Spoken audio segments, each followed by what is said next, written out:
Welcome to the Livin'Sky podcast, a show about raising connected, resilient kids in a world that often forgets what they need most. I'm Lena Livin'Sky, a pediatric speech-language pathologist, holistic feeding specialist, and a mom, here to help you understand your child's body, behavior, and biology in a whole new way. Each episode brings you simple, practical tools to support healthy eating, development, and family connection without the overwhelm. Thanks for listening. I'm so glad you're here. Let's dive in.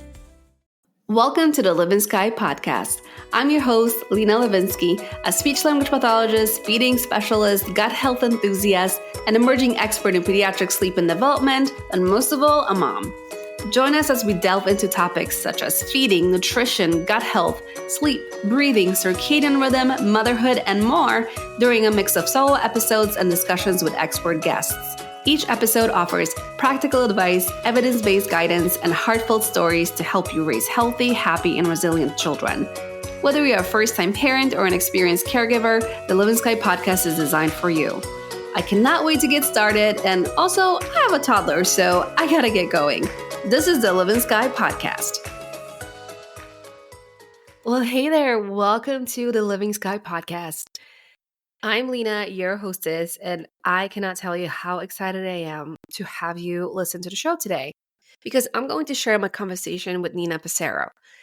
She is such an incredible woman, and she helped me so much when I was struggling with my health, postpartum, and in general because my health issues started way before I even got pregnant. And I couldn't wait to have a conversation with her and bring her on the show because I think she is one of the most incredible practitioners I have ever worked with. And she was the person I definitely wanted to get on the show before she had her own baby. And I have to be honest, I recorded this episode quite a few months back because I wanted to get her before she had a baby.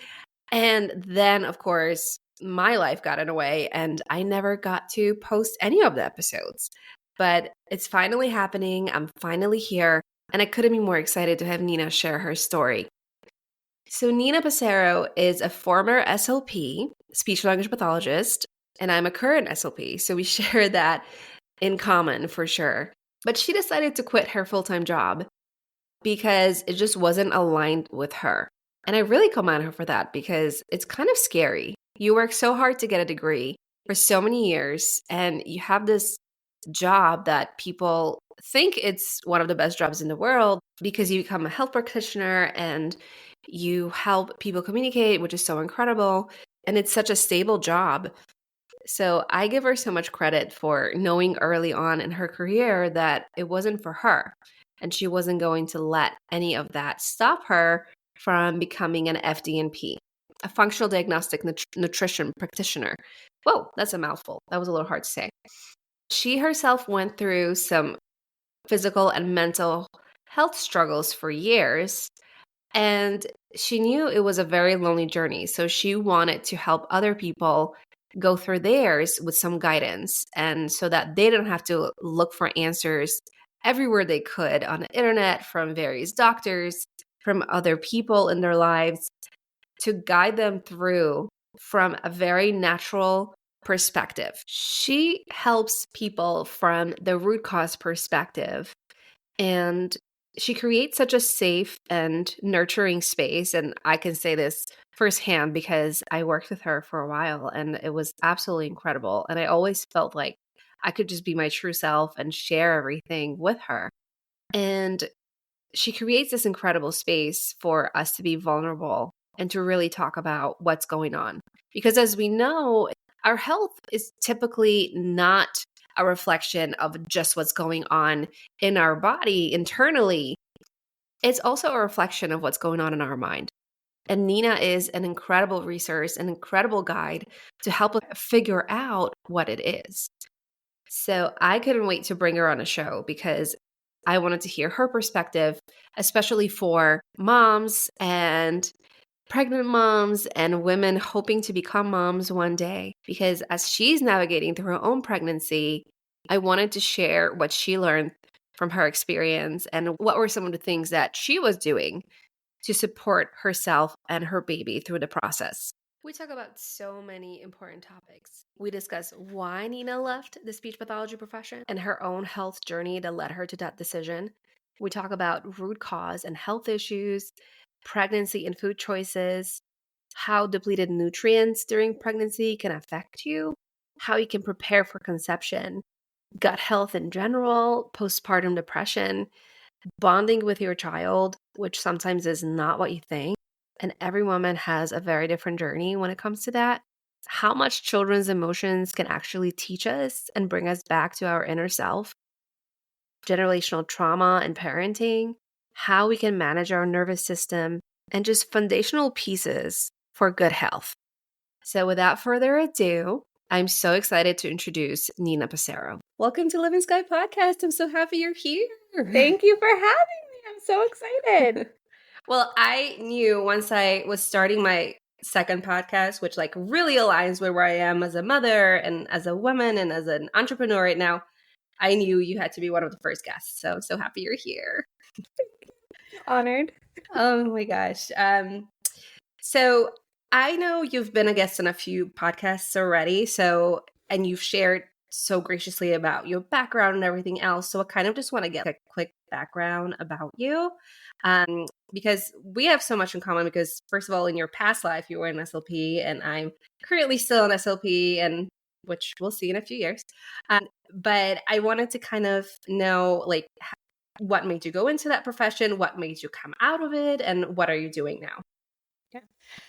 So I loved being an SLP. I still feel like I am one because I just feel when you get into that profession and you find passion within it and you connect with your clients, there's a part of it that never really leaves you.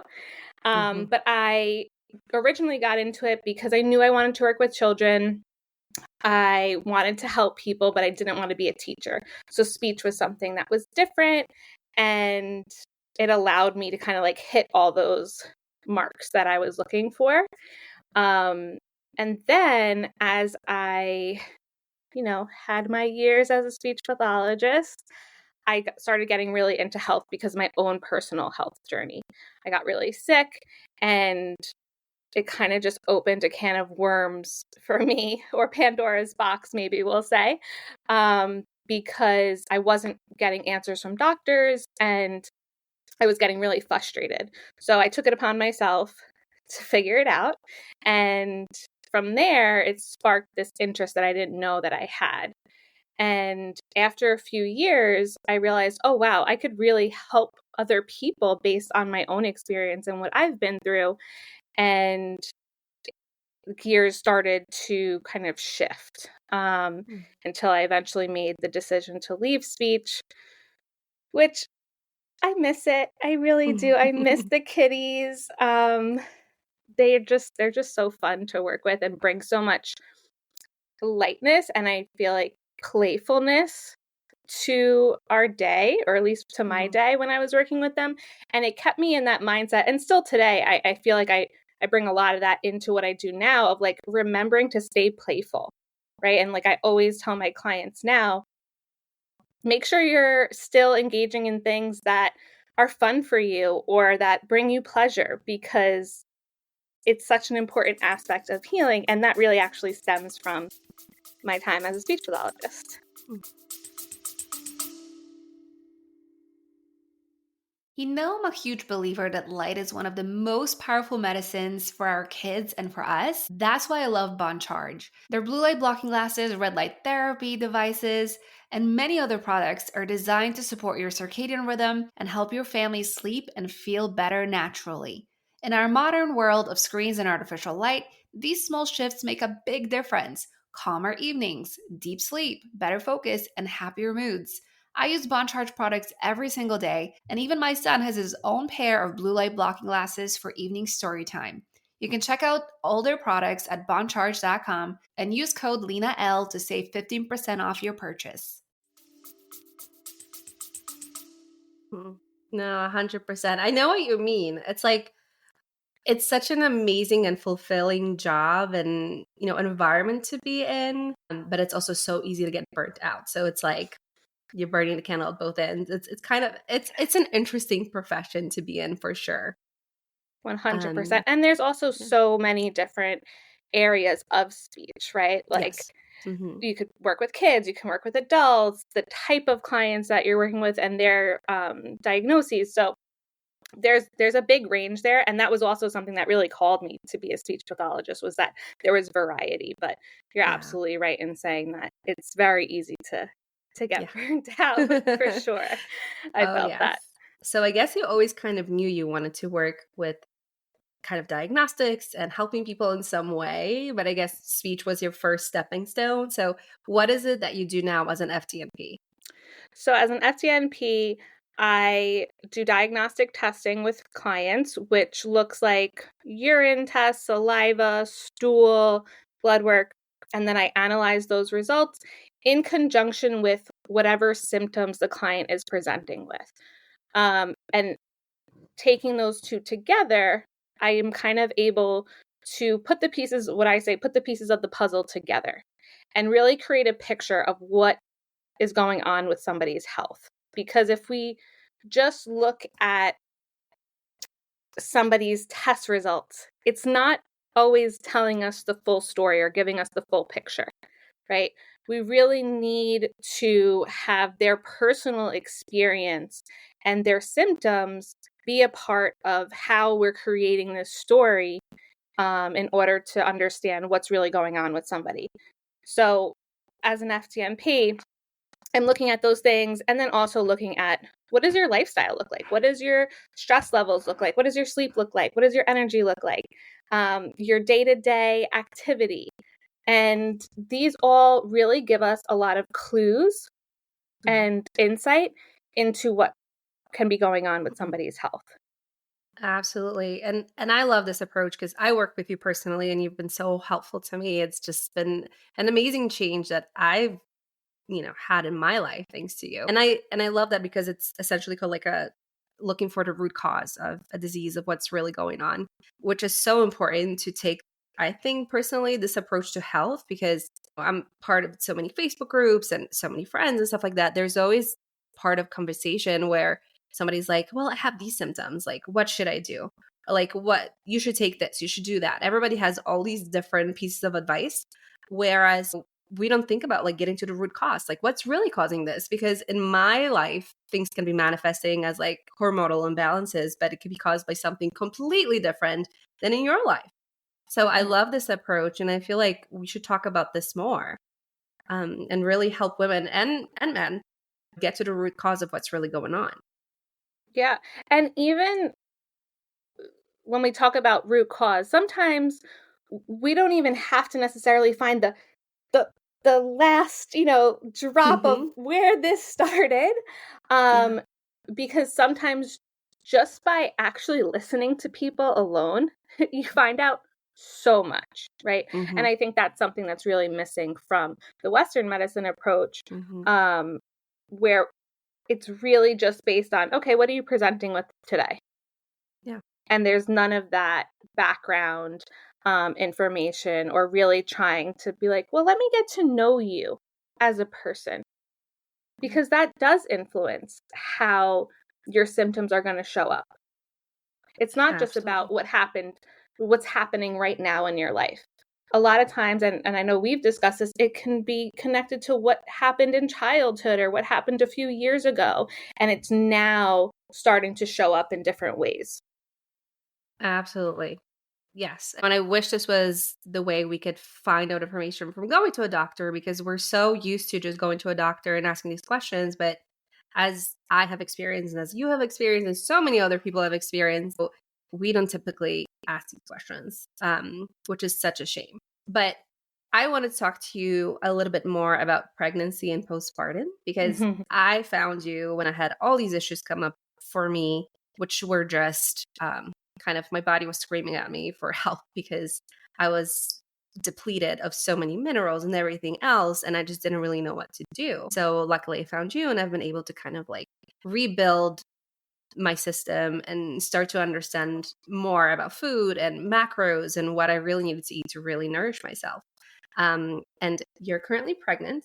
So I know you, congratulations again. Thank you. But I kind of want to talk to you about how you changed your approach to eating and your supplementation, everything else that you've done during your pregnancy that's a little bit different than what you've been doing before.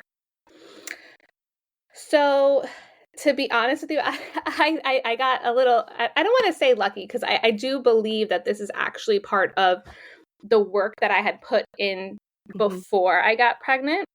So my food has pretty much looked very similar, if not the same, to what I was eating prior, right? And I'll get into like, what does that actually look like?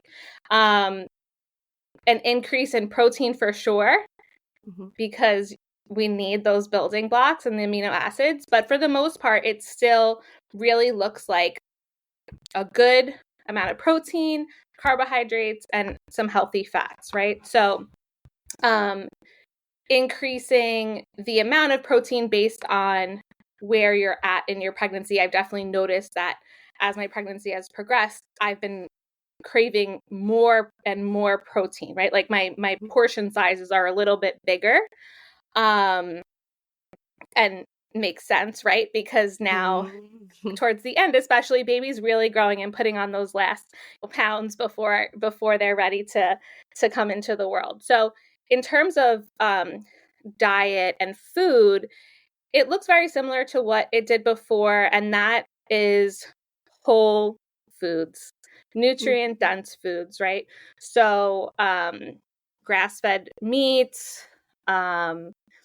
I don't personally love organ meats, so so it's hard for me to eat them on their own, but Force of Nature is a brand that actually will incorporate some organ meats into their ground beef that they have, which is really great. So like they have different blends that have heart in it, that have liver. That's really, really lovely, whether you're pregnant or not.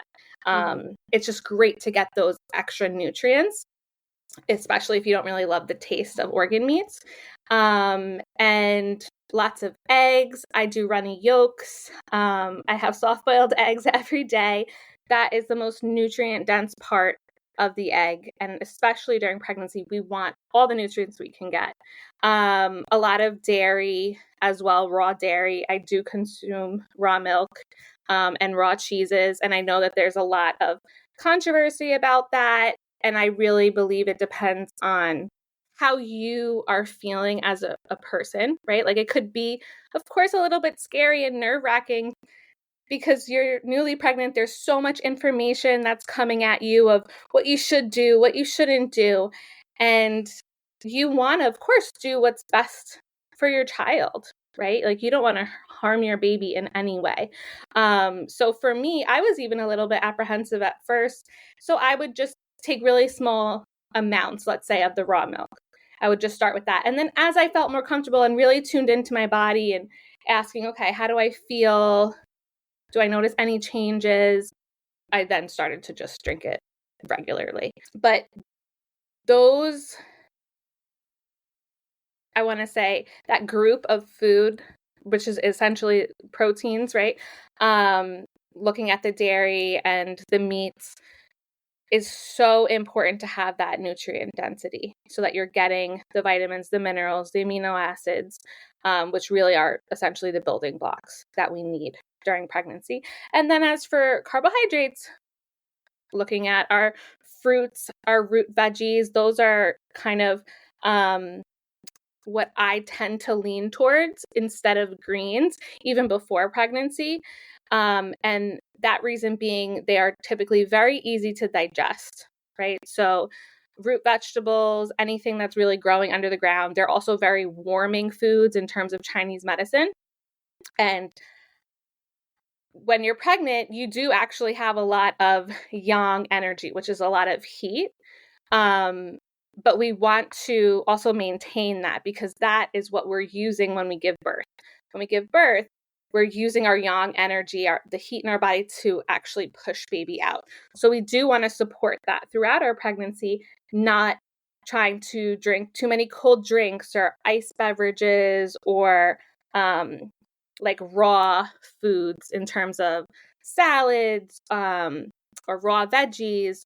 So I've been very mindful of that as well throughout my pregnancy, like really trying to avoid cold drinks, even though sometimes I'm just like, I just want like a big cold glass of water. But I know it'll benefit me in the long run, right?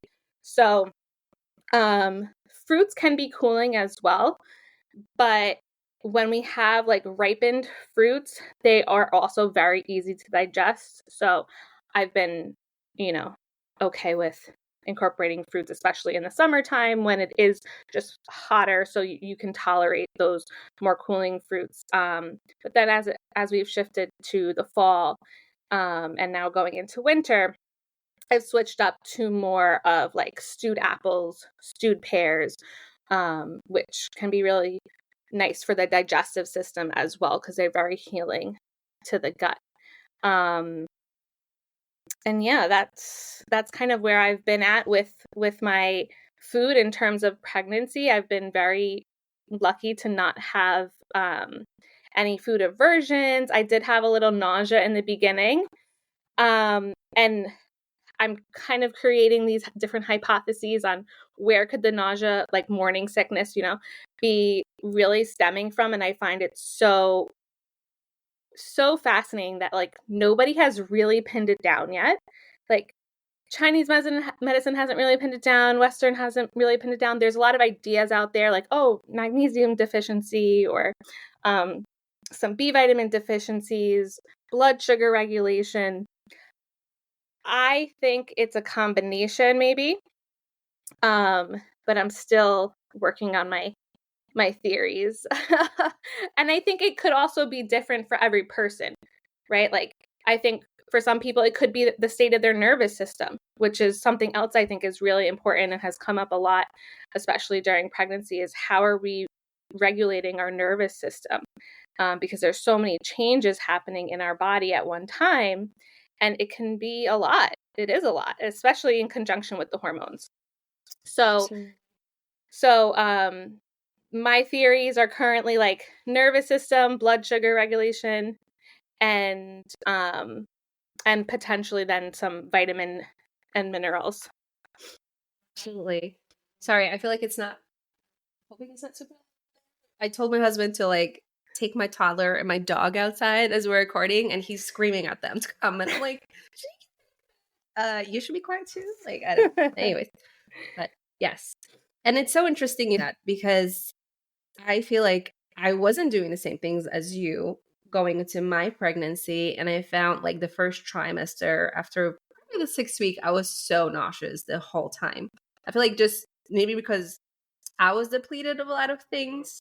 And maybe I wasn't as strong and I didn't have the knowledge I have now going into it of how to like prepare my body for the pregnancy. I wonder if that affected it because for maybe like 6 or 7 weeks, I had such severe aversions to stuff that I used to love. And essentially I could only eat like really little amount of things. And I definitely couldn't eat much protein, which should have been a big, the biggest thing that I was eating, and I couldn't. The meat just like repulsed me for some reason. And I wonder how that affected everything else, because coming out of the pregnancy, I was just so depleted of everything because whatever storages I had of, my protein blocks and everything else, I feel like I gave to my son. And then I feel like it took me a year and a half to recover after I gave birth.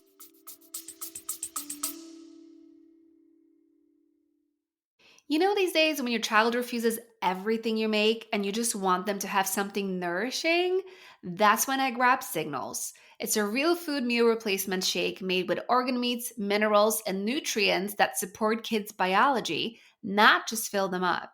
It's rich in iron, zinc, and B vitamins, the building blocks for growth, focus, and strong immune systems. And it's great for the gut. And the best part? Nick calls it his ice cream shake. That's how delicious it is. And as a mom, it feels amazing to know he's getting what his body truly needs without the fight. You can learn more at feedyoursignals.com, and don't forget to use Lena10 at checkout for 10% off your purchase.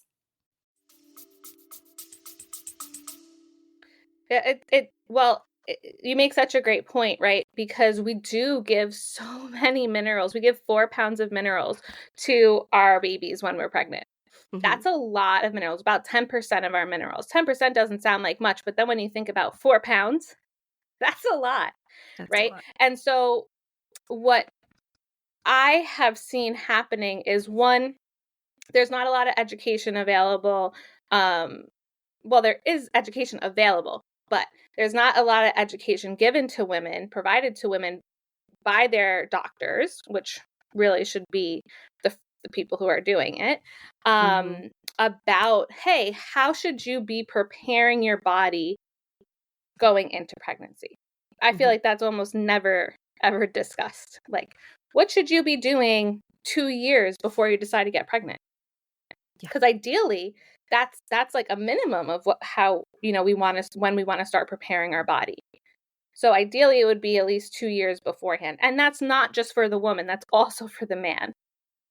Yeah, that also gets left out often too. Is like the men, their preparation in their body, because while we are the ones that are carrying the baby, and obviously the baby is taking a lot more from us, there are still some things that come from the man. So we really should be preparing our body at least 2 years before we plan to get pregnant. And this is something that is, I feel, never talked about. I don't ever hear anybody say that, especially like an OBGYN. If you're going, to your regular doctor and you say, hey, I'm thinking about getting pregnant, they just are like, okay, yeah, start trying and we'll see what happens. And it also makes me sad because so many women then will try for a year or try for months, and they have no idea that they could be potentially doing something to help, right, with conception. Or for those women who then make it to the year mark and then their doctor says, okay, well, we have to go to IUI or IVF, or we have to do this testing. And nobody ever then takes a look at, well, what is going on? With your diet, what's going on with your lifestyle, what's going on with your stress levels, right? Those are things that are all going to impact conception. I mean, how often is it that a woman will be stressed and her period's a couple days late, right? Or maybe she didn't ovulate that month. So there's a lot that goes into it, but just circling back to the preparation aspect, prepping, your body as a woman at least 2 years beforehand, but also that of your partner. And that's something that I feel like is talked about even less. Never. Because it's just like nobody talks about, okay, the men's part in all of this. And it does matter. It really does. So even, the quality of the food that they're eating, the supplements that they're on, how they're taking care of their body, that does make a difference. Yeah. And so I believe it's so important to really focus on preparation. And even in the cases where, let's say you got pregnant and you didn't prepare, that's okay, right? Then it comes down to, okay, now I'm pregnant. What can I do to really support my body now? Right? 100%. I don't want to make people feel like, oh no, like I messed up, or, it's I didn't do the right thing. It's fine. Like, you didn't have 2 years to prepare. Okay, let's just start where we're at, right? You can always start wherever you're at. And I'm a big believer in that. And from there, you just then create the building blocks that you need. I agree with you 100%. Because I feel like, I had this fear that maybe I didn't prepare once I started to become more aware. And then thinking, well, how will this affect my baby? And he's perfectly healthy. He's so smart. And luckily it didn't affect him that way. And maybe it could have. Maybe things would have been different. But I feel like nature is just so perfect in itself that, we've been doing this for thousands of years, just giving birth to babies. And we're just prepared as a woman. We're prepared to do it. But it's just so incredible having this knowledge now that you can actually prepare for it, so that maybe your postpartum period isn't as severe, or maybe you have more strength coming out of your pregnancy, or maybe the delivery itself is a little bit easier because you've prepared. And preparation can be many different things, like you said. It could be diet, it could be exercise as well, right? Just being strong and having this strong muscle health, which is so important. But it can look so different for so many different women, which is incredible to just kind of show how resilient we still are. Oh, absolutely. I mean, there's people out there who are, drinking soda every day and eating Chick-fil-A during their whole pregnancy, and they're just fine, right?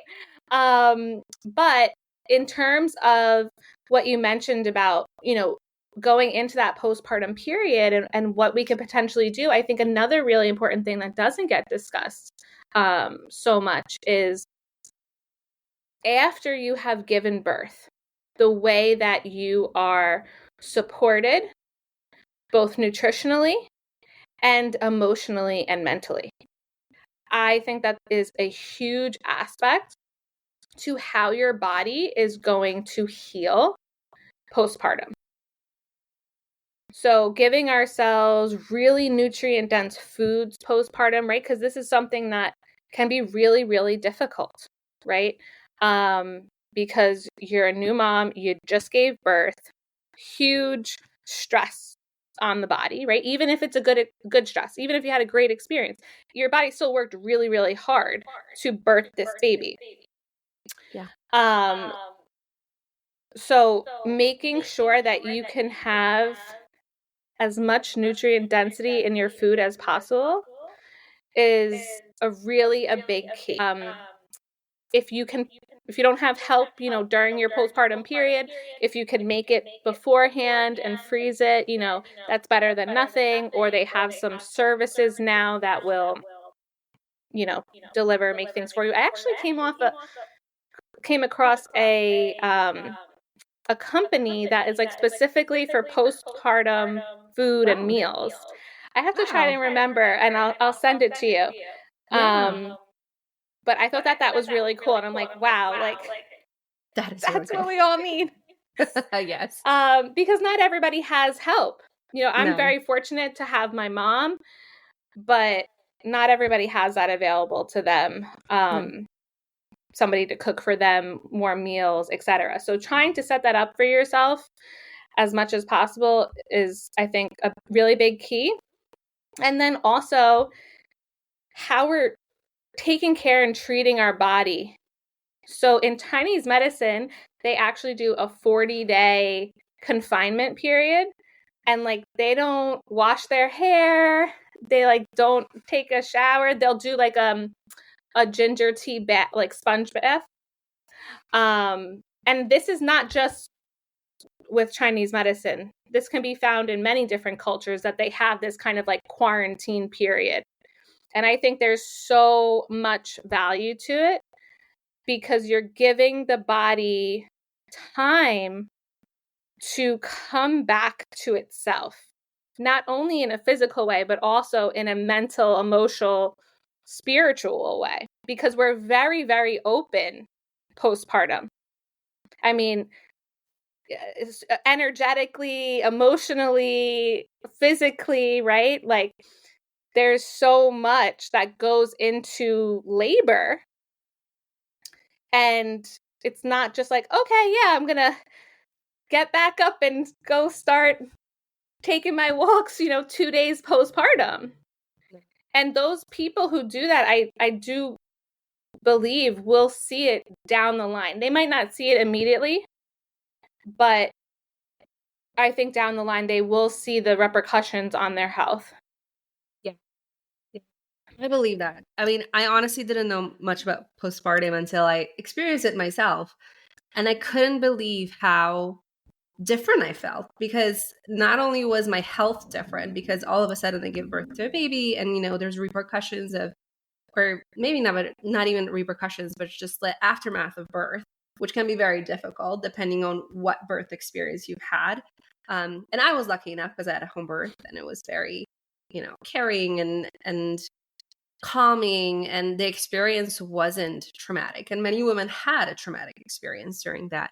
But I just feel like that period is not only that, but it's also like you're rebirthing as a new person. And so many people tell you this, right? Like, oh no, like you're no longer you were just a mom. And everybody's experience with that is so different, because all of a sudden you have this baby who needs you 24/7, especially when they're this little. It's literally you guys were one, and that baby comes out of you, and all of a sudden it's not like, oh, here, dad, you can take care of the baby. No, you're all that baby knows. They still need you, and it doesn't matter how hard birth was or how you're feeling. You still need to be there for this baby, and luckily if you have the opportunity to do so. But it is such an incredible but also difficult period. For me, honestly, I didn't start feeling like myself until recently. And there were many different reasons for that. And part of it was just my not sleeping experience with my son, because he was just a really difficult sleeper. He's starting to sleep now, but all of these things, they kind of like come together and make this like experience for you that you don't even realize how many factors affect it. And I feel like as women, we're just not ready for it. And I'm so happy you're so fortunate to have all this knowledge beforehand so you can prepare on so many different levels. But, I really hope that experience is easier for you than it was for many women. I hope that some of the knowledge I have, gets channeled into my postpartum experience. But I honestly don't know. Yeah. Right? Like I could develop postpartum depression. Mm-hmm. I don't know.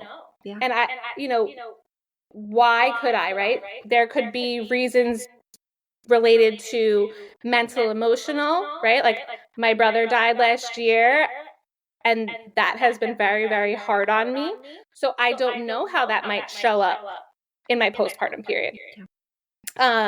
The other aspect is, as much as you can prepare yourself, eat all the best foods, you still just don't know. Because there is also this component of how much am I absorbing from my food, right? Like the state of our gut health and our lining. Yeah, I take care of my body, of course. But pregnancy is a major stressor on the body. So your gut health could still be being affected, and you're not really sure about it. So that can be a component. Also, like the quality of our food. Yeah, I can get grass-fed, organic, all the things. But we have an issue with the quality of our soil here. Yeah. And that foods just aren't as nutrient dense as they should be. Right? And that's why you can go to another country, you eat a tomato, and you're like, oh my God, this is delicious. And then you come back here, you eat the same tomato, and you're like, yeah, this doesn't really taste like anything. Story of my life, yes. Right? Yeah, we both understand that very well. So yeah, I think that's part of motherhood, is the ultimate surrender, right? And life in general, I guess, because you can prepare as much as you want for anything. Yeah.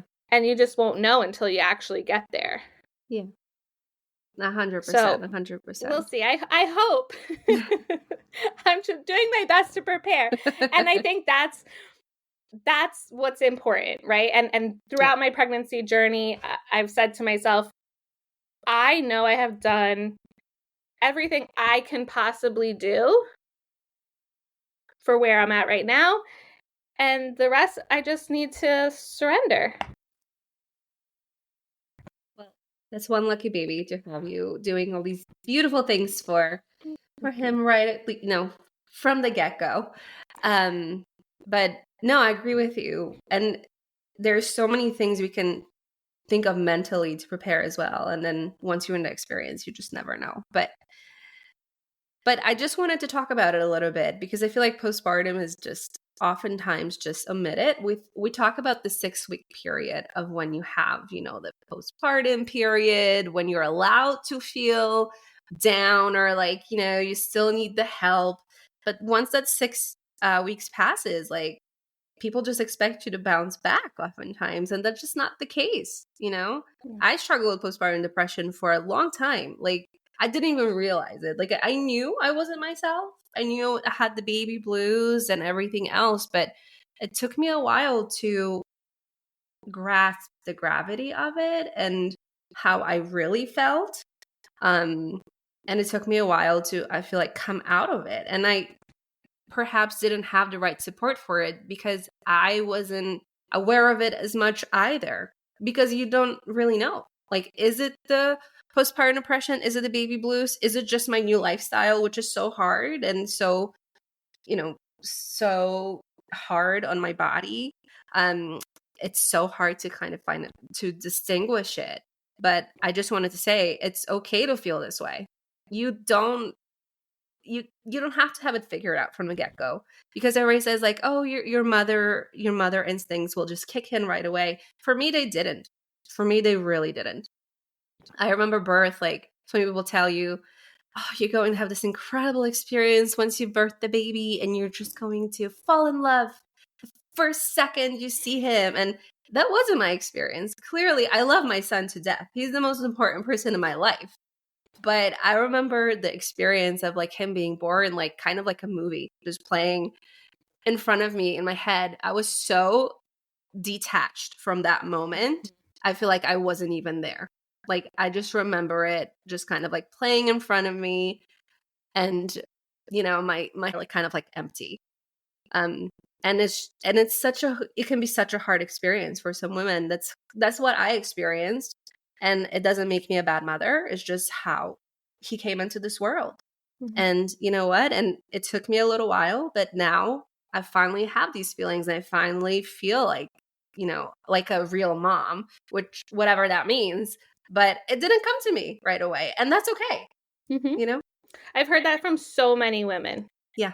So many women who they just didn't feel like they bonded with their child right away. It took them time. It took some effort. And I agree with you. I think it's totally okay, because when you look at it from like a nervous system perspective, yeah, your body just went through something really serious. Yeah.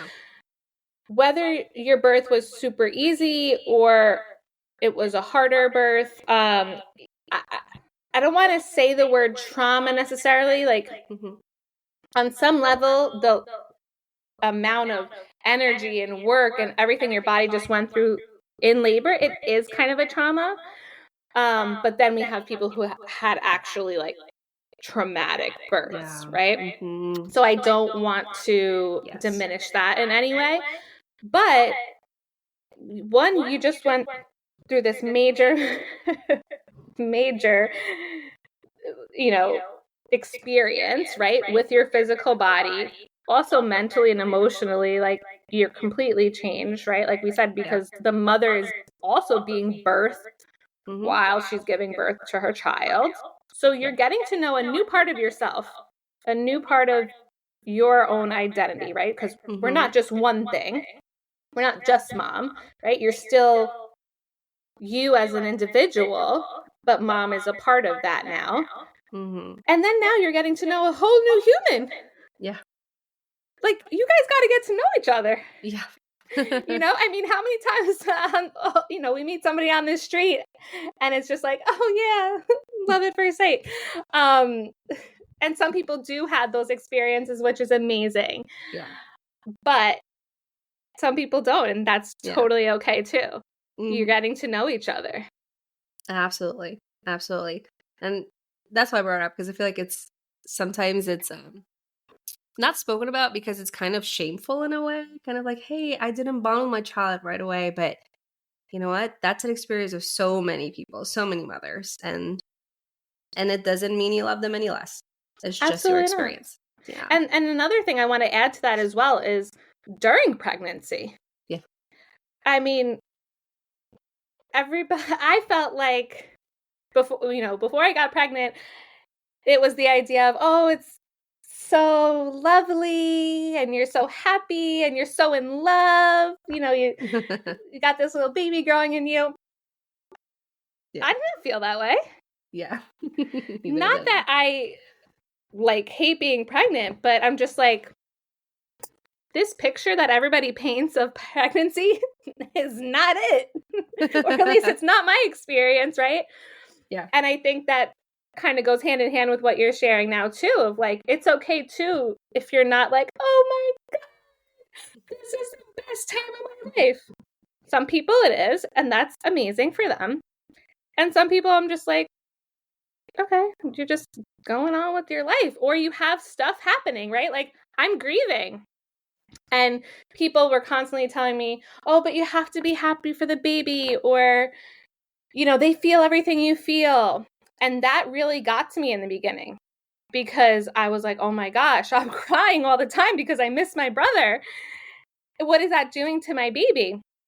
But the perspective shift I've taken on it is by allowing myself to feel the range of emotions that I feel so deeply. It's showing my child how to move through and navigate life, because life is not just rainbows and butterflies, right? We need to learn, everybody needs to know how to navigate through darker times or heavier emotions. Those are part of life too, right? It's not just, like I said, rainbows and butterflies. So I've really taken that perspective of when I'm feeling really sad or down because I miss my brother or something else super stressful is happening in my life. I look at it as, okay, this is an opportunity for me to show my child how you can move through an emotion fluidly instead of just shoving it down and pretending it's not there. Oh my gosh. And I feel like that takes so much courage and strength at the same time because it's so easy to be shamed by the society we're in, right? Because there's so many of these ideas that are kind of thrown at us that we're supposed to be this and we're supposed to do that. And sometimes we can't. And that's just life. And the fact that, you know, you've taken that perspective from the beginning when you're pregnant, to teach your child this, I think that's incredible. And I couldn't agree with you more. You know, life is not all butterflies and rainbows. And these little kiddos, yes, they're going to be an infant and a newborn for a little bit, but they're going to start to get their personality. They're going to start to get, you know, they're going to learn about life and they're going to learn about the world. And we need to prepare them of how to deal with these things. And to me, watching my son grow, it's incredible to me how quickly he's grasping these things, how quickly he's learning about the world, and how quickly he starts to understand, like, you know, I'm not always going to get what I want. I'm not always going to be happy. I have all these different emotions, you know, and preparing them from the beginning and teaching them about boundaries and things like that, I think it's so important. Yeah. And even just going back to the newborn phase, right? And bringing in a little our speech therapy here. Yeah. Babies are still expressing themselves, right? Mhm. Like, even in that newborn and infant stage, we might not understand it as well, Right. but they're still experiencing, in my opinion, big emotions. Yeah. It's a big change for them to go from being warm and protected and safe in mom's belly to coming out into the world. Yeah. There's temperature changes, there's loud noises now, there's lights, there's a lot of stimulation. They're moving through and navigating that as well. Yeah. And that's going to produce emotions in their own way, right? They can't communicate it to us verbally, but they can communicate it in their cries, right? Or just their body language, even the tension that they hold in their body. That's a really big one, I think, that we're not as aware of, right? Babies holding a lot of tension in the neck, in the shoulders, in the body, and people often misinterpreting that as baby being like really strong, right? So a lot of times we'll have a newborn that starts rolling over, and parents think, oh my God, they're rolling over already. This is amazing. No, they shouldn't be rolling over Yeah. yet. That's because there's tension in the body. Yeah. Right? So I think looking at those nonverbal communication, I don't know what you, that the babies are giving us, but again, not something that we're taught. No. I mean, I feel like depends of how you grew up, but I feel like the old school way of thinking has always been like, kids don't understand. Kids don't know. They don't really feel it that much yet. So we're just going to put them in the corner, tell them what to do. And if they're not behaving the way we want them to, they're being bad, right? And if, and these are kind of like, I feel like the lessons I grew up in, because it used to be all very traditional and thinking, kids are just not as important. They're not part of the conversation. But they are. They have so much to offer. They're so incredible and so resilient and so smart, like you said, from the beginning. I mean, the amount of they're hearing in utero as well, right? When they're in your belly, they're communicating with us. It's quite incredible. I mean, the human brain, it's just, to me, it's just, we don't know much about it. But it's such an incredible, I don't want to say organ or body part, but I feel like there's so much we just don't know, and these little kids can benefit from having these conversations and kind of learning more about how they're developing so that we can help them along the way. Absolutely. And I also think us as adults can actually just learn by watching them. Yes.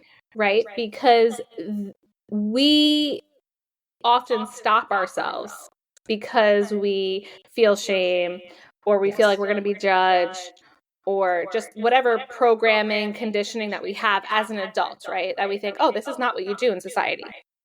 Yes. But kids, they're just going to let it all out, right? Like having a temper tantrum, they're literally releasing the really big emotions and feelings that they have in their body. We don't like to see it as adults because it's hard when you're in the supermarket and your 2-year-old's having a temper tantrum.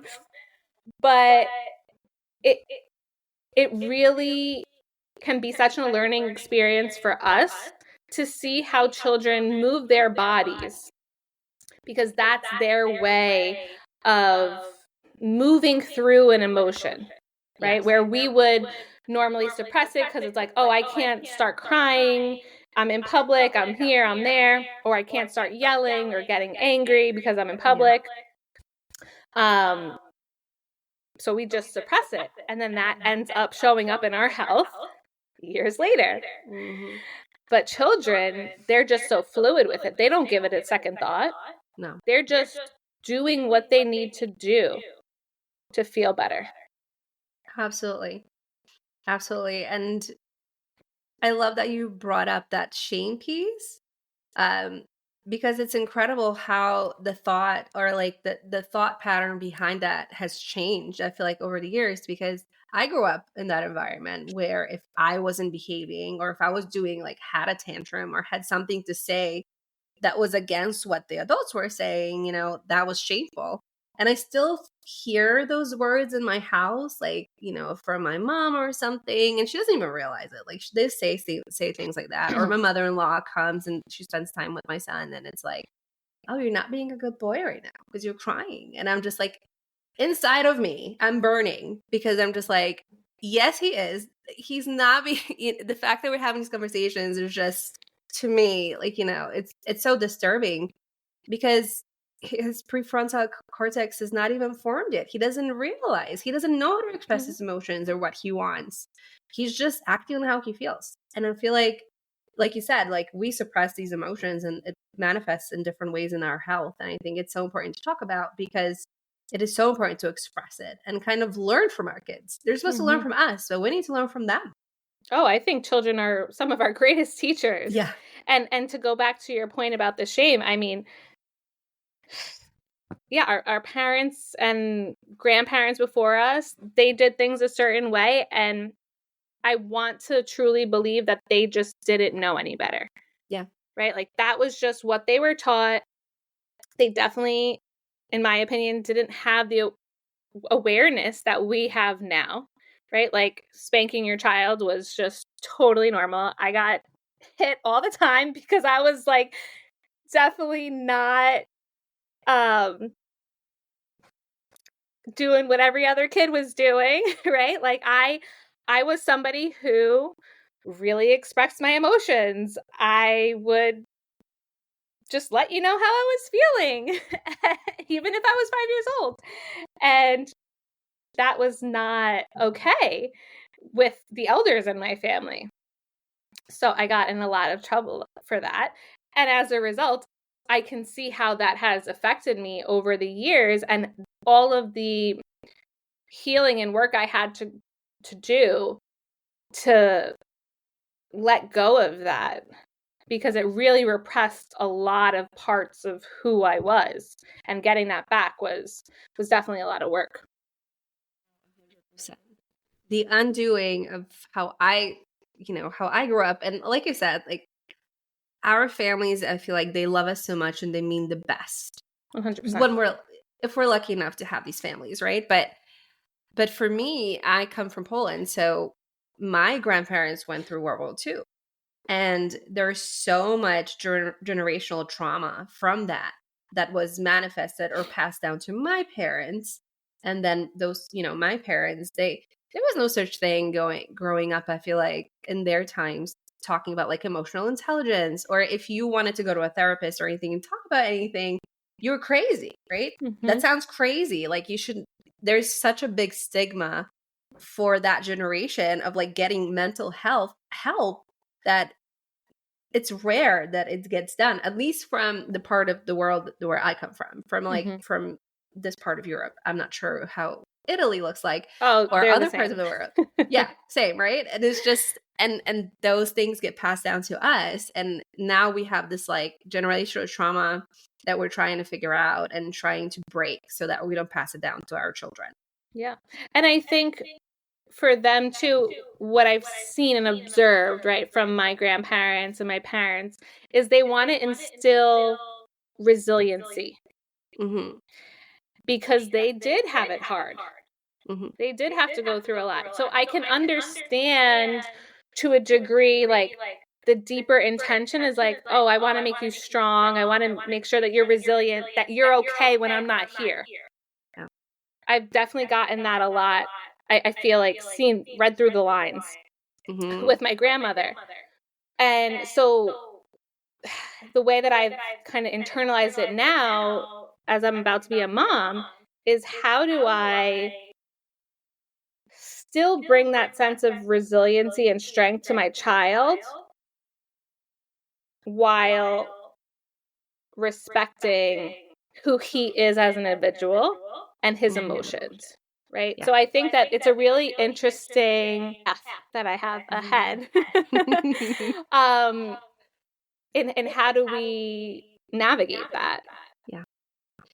And it's so hard because we want to be the quote unquote perfect parent and instill these beautiful lessons and just help our children in so many different ways. And then life gets in the way. And then one night you're not sleeping, or a year and a half you're not sleeping. And, and you push your boundaries so far as well. And sometimes it's so hard to just do everything. That's what I found myself. And I've learned, I'm learning as I'm going that I'm not going to be a perfect mom. I'm not going to be able to teach my son everything I want to teach him, and teach him in a way that I would like to teach him, because sometimes emotions get in the way and different things get in the way. And it's okay, because we're just move on from there. And it doesn't matter if you have one bad night or one bad day. That doesn't mean you're going to cause all this trauma. Because I feel like with all this knowledge that we have, which is so beautiful and so helpful, I feel like there is also this opportunity to overthink, and and as you're going through this, you're like, that's gonna cause trauma. I do that sometimes. Like, that was a traumatic experience for him. This is going to impact him forever, and I'm just like, no, you can't think that way, because you'll drive yourself crazy. Oh, absolutely. I've been there. And who knows how things will show up when I become a mom. Yeah. But I say all the time, oh, you can be your own worst enemy when you have so much knowledge, right? Mhm. And the other thing I want to bring up is our perception of what might be traumatic to our child is based on our experiences, Yes. right? To them, could be nothing, right? But it's based on, we're viewing it through the lens of whatever trauma we've had and whatever we've been through, when their experience is completely different. Yeah. That's a really good point. Yeah. Very good point. Whew. Okay, wow. Yeah, so much to unpack here. I know, right?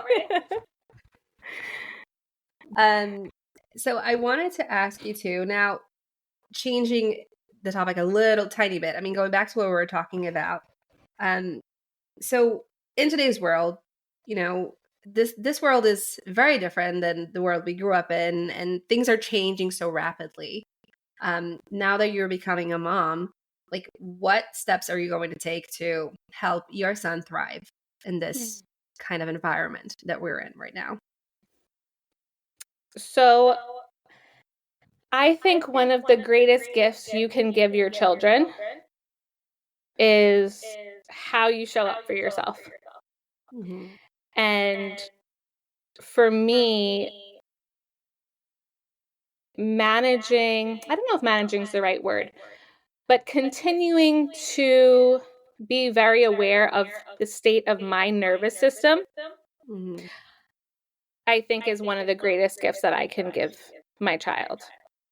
Because his nervous system is developing based on what he's feeling from me, right? Or of course the people around him, but I think the parents are the biggest aspect, especially mom in those first few months, first year, because they're not realizing that they're not still in you anymore, right? Yeah. Like they think they're a part of you, and especially those first few months. Yeah. So something that I plan on continuing to do, because it's something I do already and I feel very passionate about, is really being aware of the state of my nervous system and where I'm at, right? Because even when he gets older, how I respond and react to a situation is going to also impact the way he's responding. Yeah. Right? So our child does something that we don't like, maybe. And maybe they're having a meltdown or a temper tantrum or whatever.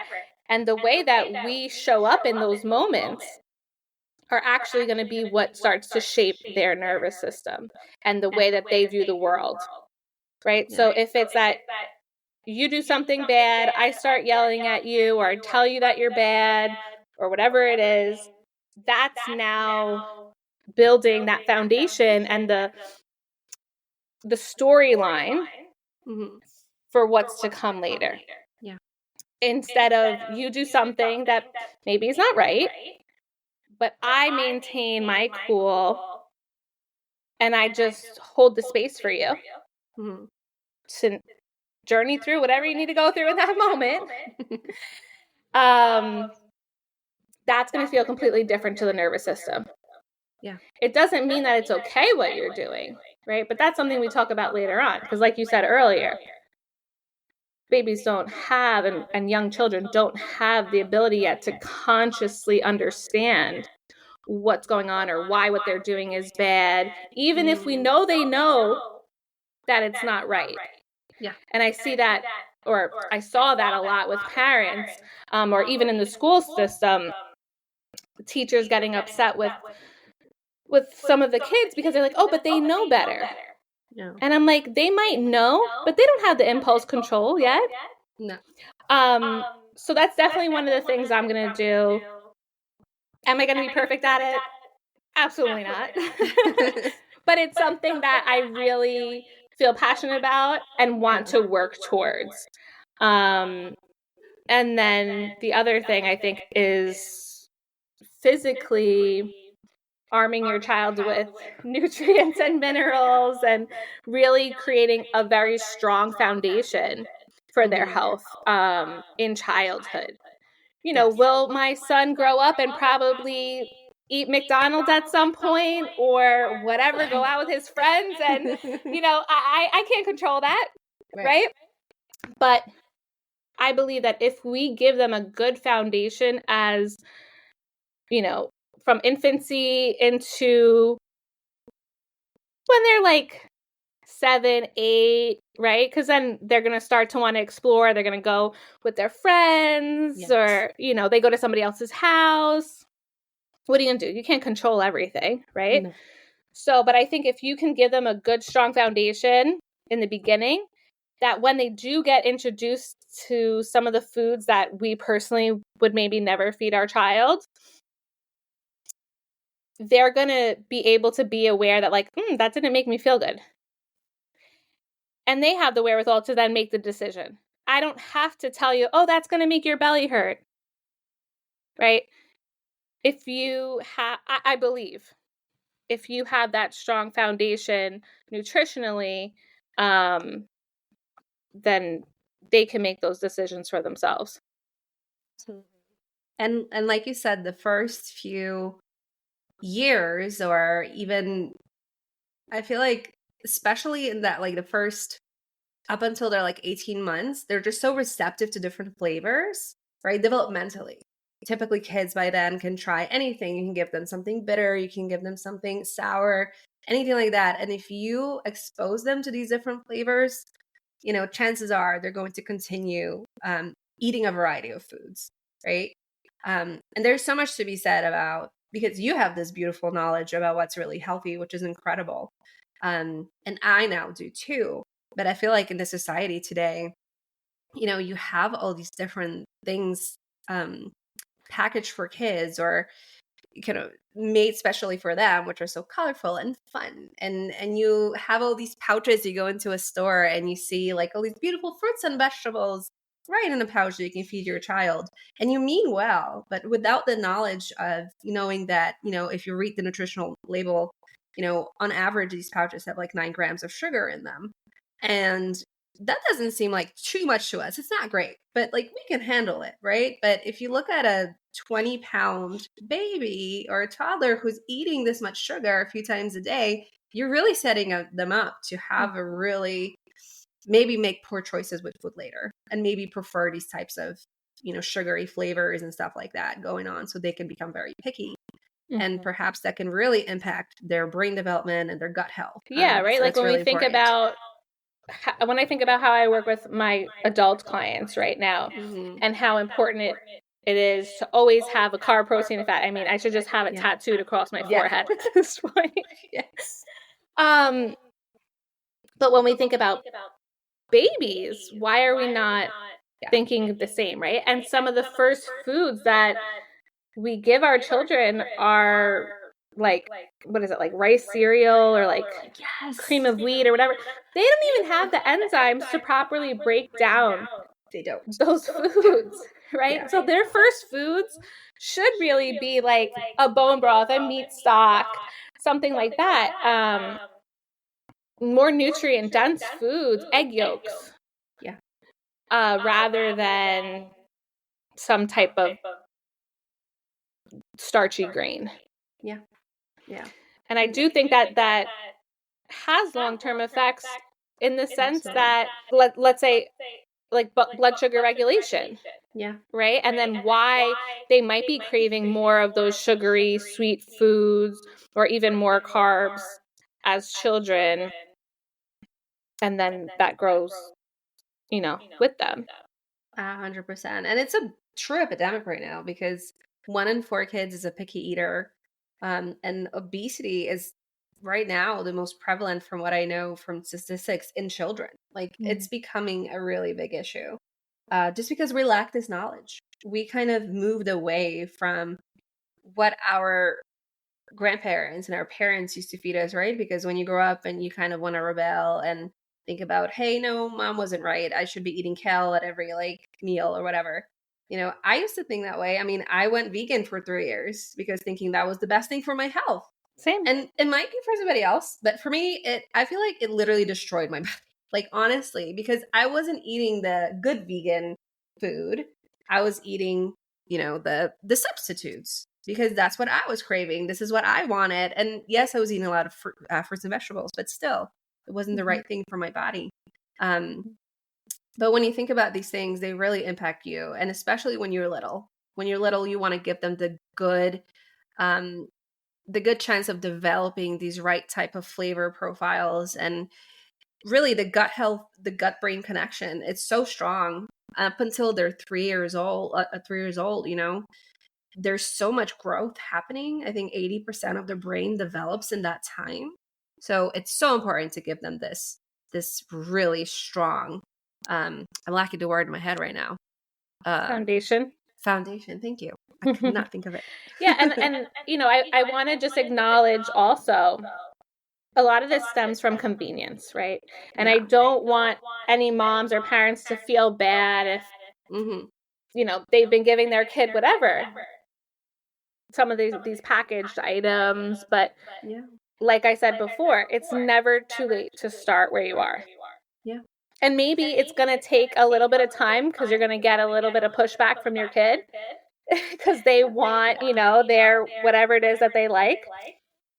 But I do think that it's possible to create change and shift. Yeah.